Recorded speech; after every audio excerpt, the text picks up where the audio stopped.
This session is on fall protection. The reason that fall protection in the construction industry is so important is that falls kill more construction workers than any other worksite hazard. The majority of these falls occur in three categories, and they are: number one, in the highest level, falling off a roof. Second, falls from scaffolds or the scaffold themselves collapsing. And three, in the final category, is falling off ladders. The majority of these falls, up to 70%, are those that occur under 30 feet. This session will not cover the actual standards that regulate fall protection. It will take a more practical approach. We will look at actual job site situations and answer the questions of: is what we are looking at a fall hazard? Or is this the proper use of the equipment?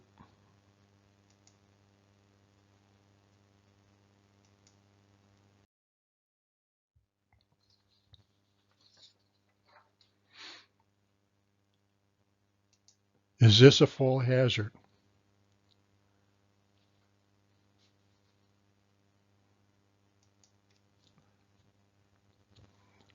The situation is a second floor leading to a balcony, as shown in this photograph. The answer is yes, it is a fall hazard. And what are the solutions? The immediate solution would be to install guardrails at their proper locations as shown in these blue arrows.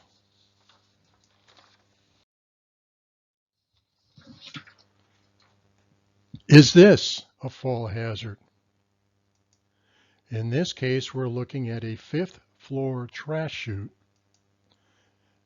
as shown in this photograph. Is this a fall hazard?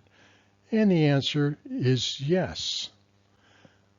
Primary culprit here is housekeeping, which will cause a slip or trip environment.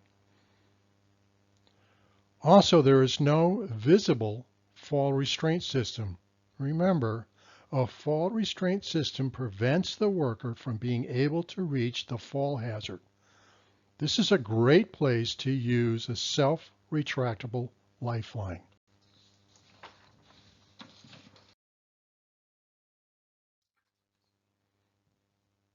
Is this a fall hazard? The answer is yes. This, what might appear to be just a small gap in the concrete, is considered a hole per OSHA. A hole in a walking working surface is defined in 1926.500B as a gap or void 2 inches or more in at least one dimension, or its least dimension, in a floor or roof or other walking working surface. This hole must be covered and it must be secured properly.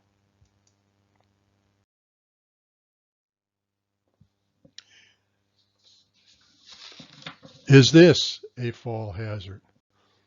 We're looking at a scaffold situation, a mobile scaffold situation, and the answer is yes. Mobile scaffolding should be used on a flat, solid surface, clear and free of debris. This is the wrong scaffolding being used for the task at hand.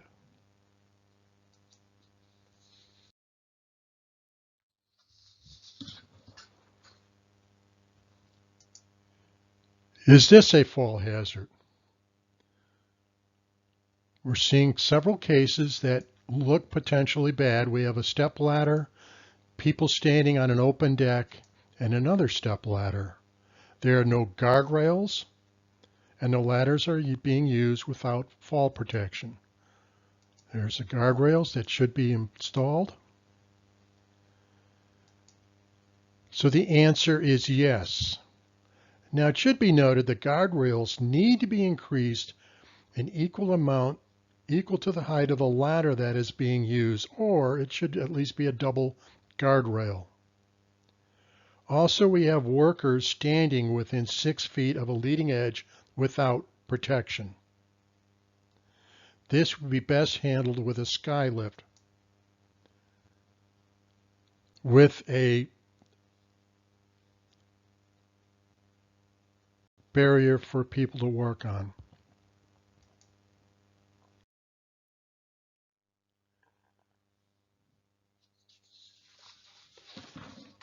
Is this the proper use of equipment? In this case, it's a step ladder.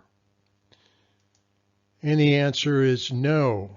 According to 1926.1053b4, ladders shall be used only for the purpose for which they were designed. In this case, we see a step ladder that is not open the way it should be.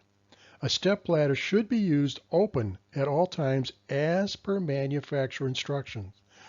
There is a high risk of the bottom feet slipping out from underneath the worker.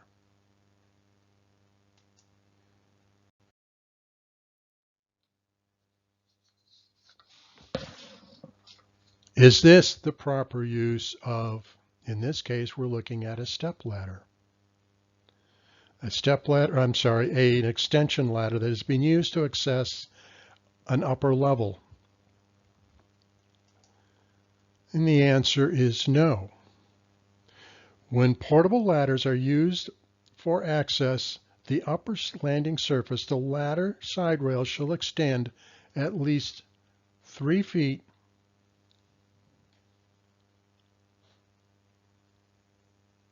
above the upper landing surface to which the ladder is used to gain access, or when such an extension is not possible because of the ladder's length, then the ladder shall be secured at its top or to a rigid support that will not deflect.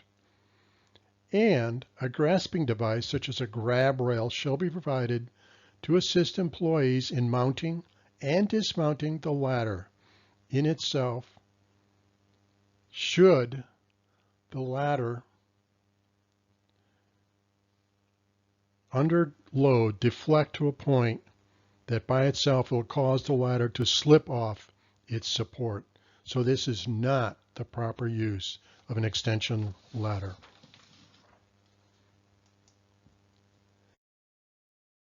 Is this a fall hazard? We have material being lifted up to the 6th floor of a construction site. Here we see the picture itself. And the answer is yes. And the reason for the yes is shown in the red circle. We have workers with no tie-offs, no guardrails, working closer than 15 feet from the leading edge without any protection. At 15 feet from the edge, a warning line combined with effective work rules can be expected to prevent workers from going past the line and approaching the edge.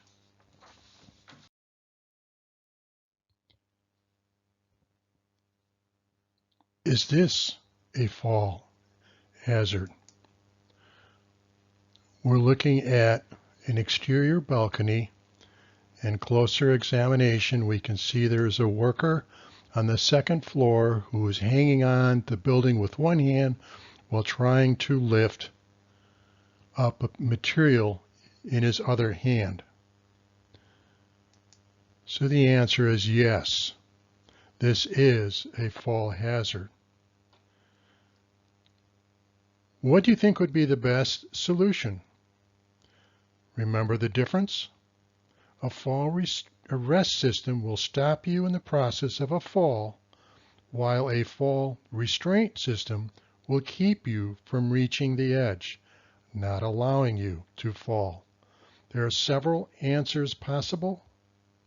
One solution is materials lifted up by a telehandler, worker with a fall restraint system, and/or guardrails.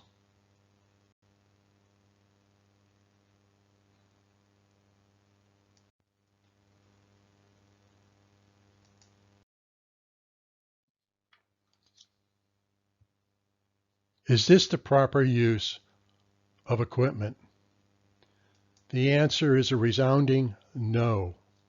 Telehandlers, also known as rough terrain forklifts, are not for hoisting personnel. There are man baskets that are manufactured to be used as an attachment. Most manufacturer operating manuals will prohibit the lifting of people even with such attachments. Note, if you look closely, there has been some material that's already fallen onto the ground.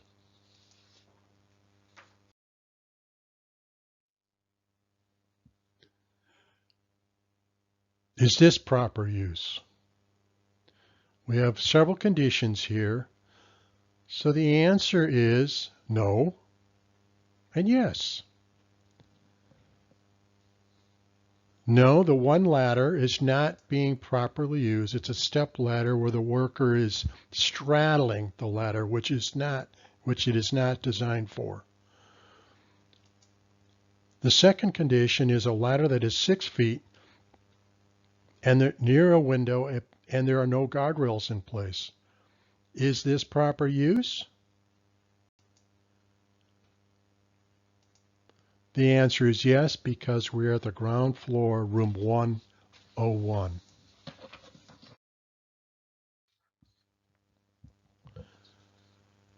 Now we're going to look at good and bad. The first condition is a worker with a step ladder or on a step ladder, and this is no, it's bad. It's the improper use of that ladder. The second case is a worker on an exterior balcony, and here it's a bad application. There's no fall protection, no guardrails, and no fall restraint systems. This one is good. It's an elevator shaft that's properly guardrailed. And the last one is bad. We have a worker standing on the cap of a step ladder. This is wrong. There's a high risk of falling or tipping due to instability, and the weight distribution increases greatly.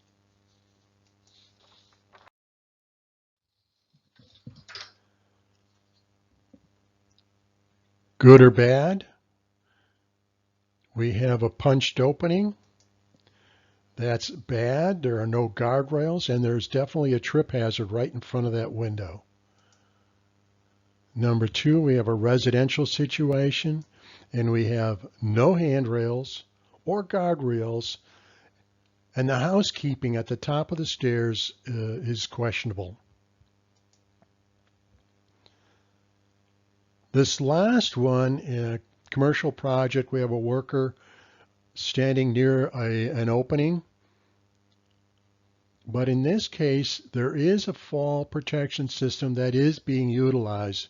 You can see it on his back as a fall restraint system. So this concludes this session. And to summarize, we've looked at the use of ladders and scaffolds and covered where guardrails are required, where fall protection devices should be used. Implementation of fall protection procedures is very important for all contractors to embrace.